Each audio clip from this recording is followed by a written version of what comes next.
आस्था मनोरंजन का विषय नहीं है। मनोरंजन कभी आस्था नहीं हो सकती और आस्था के साथ खिलवाड़ नहीं करना चाहिए। मनोरंजन का विषय नहीं बनाना चाहिए आस्था को। ये हमारे प्रभु की लीलाएं, प्रभु की भक्ति, ये हमारी आस्था है, हमारा अस्तित्व है, हमारा जीवन है। इसके साथ खिलवाड़ नहीं करना चाहिए। ये श्रद्धा और विश्वास और भावना का है। जो इसको मनोरंजन बनाता है, मानो हमारी आस्था के साथ, हमारी भावना के साथ खिलवाड़ करता है। सावधान, मन भंजन करके और भगवत प्रेम अनुराग में डुबोने वाला ये भगवान का पावन चैत्र, भगवान की लीलाएं, भक्तों के चरित्र है। इनको हम मनोरंजन न समझे। चलो थोड़ी देर देख लेते, थोड़ी देर सुन लेते हैं, नहीं, ये परम सच्चिदानंद है। इसीलिए हम लोग अपनी आस्था के साथ खिलवाड़ करते हैं। जो मन आता है वो नाटक बनाते, जो मन आता है वो नाटक देख लेते, जो मन आता है। ऐसे नहीं है। ये हमारी आस्था का विषय है, ये हमारे अस्तित्व का विषय है, ये हमारे जीवन का विषय है। इसके साथ खिलवाड़ नहीं होना चाहिए। देखो, हमारे प्रभु जैसा ना तो कोई था, ना है, ना होगा। ये अनादि अनंत महामहिम भक्तजन कुछ उनकी लीलाओं का अनुकरण करके तन्मय होते हैं। उसकी भी लीला की एक मर्यादा है।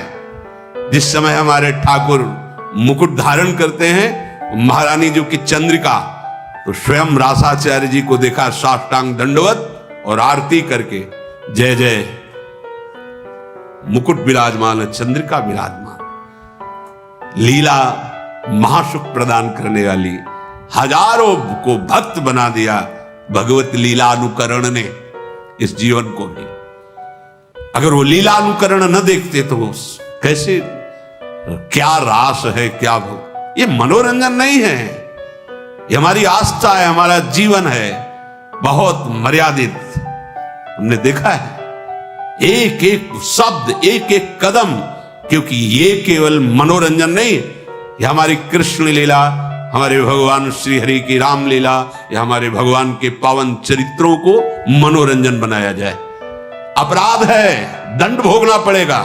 लिख लो, हमारे प्रभु के पावन चरित्रों को यदि आप मनोरंजन बनाओगे, यदि उनका उपहास करवाओगे, जो मर्यादा रहित चेष्टा करोगे, तो कोई भी हो दंड भोगना पड़ेगा। यह अपराध है। बुद्धि भ्रष्ट हो जाएगी, लोक में निंदा होगी और आपको लाभ कदापि न यहां न वहां। यह हमारा जीवन है। इसी के सहारे से हम भगवदानंद की अनुभूति करते हैं। देखो, गोपीजनों ने लीला अनुकरण किया भगवान की। हमारे परम पूजनी ब्रजवासी जन भगवान की लीला का अनुकरण किए। लीला अनुकरण भगवत प्राप्ति का एक सुदृढ़ भाव प्रकट करता है। हम भगवान के चरित्रों को सुन रहे हैं या भगवान के लीला चरित्रों का अनुकरण देख रहे हैं, यह हमारी आस्था का विषय है। यह हमारे भगवदानंद की प्राप्ति कराने का सहयोग है। एक एक शब्द, एक एक चेष्टा वैसी तो कोई कर ही नहीं सकता, क्योंकि भगवान अनादि अनंत महामहिम। तो उनके कुछ वो पावन चरित्र जो नरलीला से संबंधित हैं, जिनको हम देखकर भाव में डूब जाए, जिनको हम देख करके राममय हो जाएं, कृष्णमय हो जाएं, ये लीला अनुकरण की पद्धति महाप्रभु हरिवंश चंद्र जी ने रास मंडल में सर्वप्रथम लीला का प्रादुर्भाव किया, अनुकरण लीला का। मोर मुकुट और चंद्रिका विराजमान करके रास, बड़ा जो रास मंडल, यहीं से रास का प्रारंभ। पहले हर रास में गाया जाता था नमो नमो जय श्री हरिवंश। ये रास विलास प्रकाशित करने वाले आचार्य महापुरुष जन प्रकट है। तो जो सत्संग है, भगवान के चरित्र हैं, भगवान के गुण हैं, बोलने वालों में, दिखाने वाले और देखने वाले, तीनों को समझना चाहिए कि ये केवल मनोरंजन का विषय नहीं है, ये हमारे आराध्य देव का विषय है। ये हमारे प्राणों पर आघात होगा अगर शब्द बिगड़ गए तो, अगर लीला अनुकरण की मर्यादा बिगड़ गई तो। देखना, सुनना और बोलना तीनों सावधानी के साथ होने चाहिए, क्योंकि ये हमारा जीवन, हमारा प्राण है। और अगर ये बिगड़ गया तो संभालेगा कौन? फिर कौन संभालेगा? ये बड़े बड़े ब्रह्म ऋषियों ने जो समाधि में देखा वही लिखा। बड़े बड़े महापुरुषों ने जो इन समाधि भाषा का अनुभव किया, वो उसको मर्यादा से, कोई भी ऐसा अनुकरण, कोई भी ऐसा प्रवचन, कोई भी ऐसे शब्द नहीं सुनने चाहिए, नहीं देखने चाहिए, नहीं बोलने चाहिए। साक्षात परब्रह्म करुणा करके अपने भक्तों को सुख देने के लिए, अगर आपको लगता है कि इनका लीला चरित्र मनोरंजन है, तो फिर हमारा जीवन क्या है? हम इन्हीं लीला चरित्रों को गा करके, सुन करके तुम्हारे सामने दहाड़ते हैं। इन्हीं लीला चरित्रों को, इन्हीं लीला चरित्रों के बल से तुम्हें शांति और निष्पाप और महासुख की प्रतिज्ञा हृदय में करके कि तुम्हें सुखी बना देंगे, तुम्हें शांति प्रदान करेंगे, तुम्हें निष्पाप कर देंगे, इन्हीं लीला चरित्रों के बल पर। इन लीला चरित्रों को बहुत सावधानी से, तस्मात् शास्त्रम प्रमाणम ते कार्या कार्यो व्यवस्थितो, जो शास्त्र सम्मत अनुकरण वही केवल उतना जितना समाज में पच जाए, भाव पुष्ट हो जाए, क्योंकि भगवान की लीला अनिर्वचनीय है।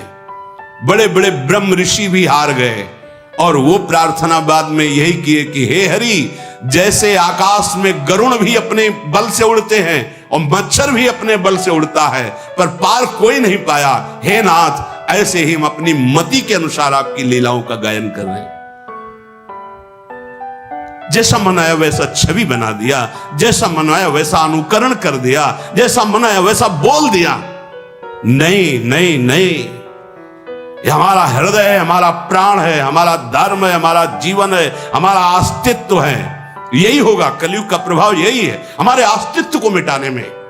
हमारे प्रभु का क्या, जिनको देख करके हमारा हृदय निष्पाप और रोने लगे और जीवन अधर्म से हटकर धर्म की तरफ चले। ये मनोरंजन नहीं है, भगवान के पावन चरित्र। ये मन का नाश करके जो असत वृत्तियों से युक्त है, सतवृत्ति में लगा दिया गया।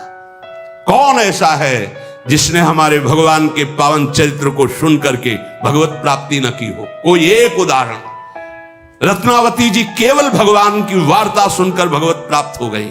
ब्राह्मण पत्नियां मथुरा केवल भगवत वार्ता सुनकर भगवान को, ऐसे करोड़ों अनंत भक्त हो गए जो लीला अनुकरण दर्शन और लीला चरित्र श्रवण से भगवत प्राप्त महात्मा बन गए। जगत को तारने की सामर्थ्य आ गई। आज हमारी बुद्धि इसे मनोरंजन में ले रही।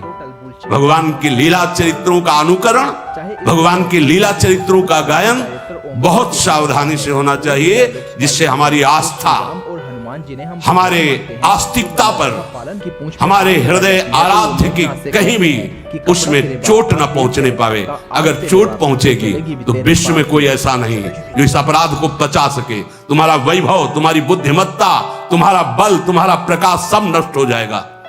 भगवान मनोरंजन की चीज नहीं है, भगवान कोई मनुष्य नहीं है। भगवान अपनी महिमा से अवतरित होते हैं, उतरते हैं, घटते हैं, फिर वो हमारे जैसे आकर ऐसी परम पावन लीला करते हैं जिसका गायन करके, अनुकरण करके, दर्शन करके हम भगवदानंद को प्राप्त हो जाए। हम नर से नारायण बनने की जो यात्रा है वो इनके चरित्र से, इनके नाम से, इनके गुणों से, इनकी मुस्कान के बल से पहुंचते हैं। लेकिन भगवान की उन्नति नहीं हुई, भगवान अवतरित हुए। अवतार का मतलब घटना। वो अपनी अनंत महिमा से अवतरित होते हैं नर रूप में और फिर उतनी लीला करते हैं जिसको गायन करके, श्रवण करके, चिंतन करके हम परम पद के अधिकारी बने। आज हम सत्संग को, भगवत लीला अनुकरण को मनोरंजन बना रहे हैं। बस रीझना चाहिए, सामने वाला रीझना चाहिए, बस वो हम कुछ बोले वो रीझे।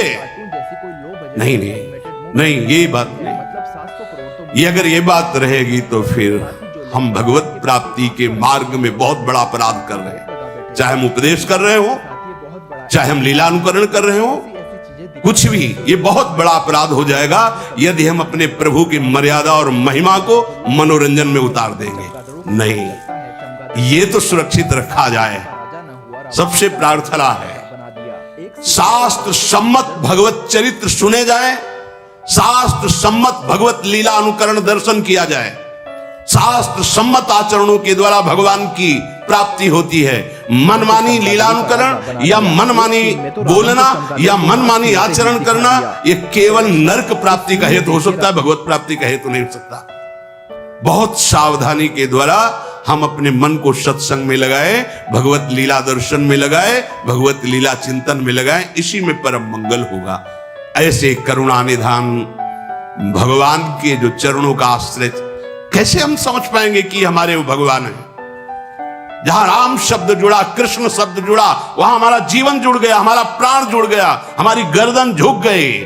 राम शब्द निकलते ही, कृष्ण शब्द निकलते ही अगर कोई बोलता है सामने से जय राधे, तो हमारी गर्दन झुक जाती है कि तुमने राधा बोला। उन हमारे प्रभु के पावन चरित्रों को बहुत संभाल के बोला जाए, बहुत संभाल के अनुकरण किया जाए, नहीं तो कोई पावर नहीं तुम्हें लगता है, लेकिन तुम देख लेना परिणाम में पतन हो जाएगा, नाश शब्द तुम्हारे जीवन में जुड़ जाएगा। ये उपहास का विषय नहीं है भगवान श्री राम कृष्ण का पावन चरित्र, ये मनोरंजन का विषय नहीं है कि तुम जैसा चाहो वैसा बोल लो, नहीं, ऐसा नहीं है, ये नहीं है। ये धन कमाने का विषय नहीं है, ये परम धन कमाने का विषय है, परमानंद प्राप्ति का विषय है। आज हम अपनी मर्यादा से विचलित होते चले जा रहे हैं। जैसा मन आए वैसा संत का नाटक बना दो, जैसा मन आए वैसा भगवंत का नाटक बना दो, केवल मनोरंजन करना चाहिए बस। सत्य वस्तु को ऐसे मनोरंजन में नहीं प्रदर्शित किया जाता। जो मन आवे सो बोल दे।